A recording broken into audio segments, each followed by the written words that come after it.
Hello everyone, আবার আরও একটি বিয়ের নতুন মিনি ব্লগ নিয়ে চলে আসলাম।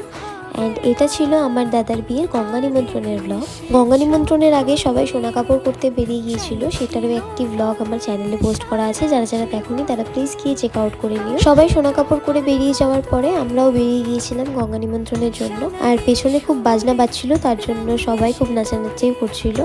আর আমার মা সমস্ত নিয়ম কাজগুলো করেছে। অ্যান্ড এটা হলো আমাদের পাড়ায় যে হরি মন্দির আছে, সেখানে এসেছিল কিছু রিচুয়ালসের জন্য। অ্যান্ড সেখান থেকে আমরা ডিরেক্ট চলে গিয়েছিলাম মহানন্দার ঘাটে। আর সেই ঘাটটাও বেশ আমাদের বাড়ির থেকে অনেকটাই দূরে, আর তার জন্য সবাই খুব তাড়াতাড়ি করছিল বাড়িতে যাওয়ার জন্য। অ্যান্ড রাস্তায় বেশ অনেকটাই আনন্দ মজা করেছিলাম, যেহেতু আমার দাদার বিয়ে বলে কথা।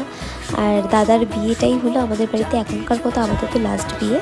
শেষে ওপর থেকে দাদাকে নামিয়ে নিয়ে এসে নিচে সবাই একসাথে নাচও করা হয়েছিল। আজ গঙ্গা নিমন্ত্রণের ব্লগটা এতটুকুই রাখছি। নেক্সট দেখা হচ্ছে তোমাদের সাথে গায়ে হলুদের ব্লগে। Stay tuned.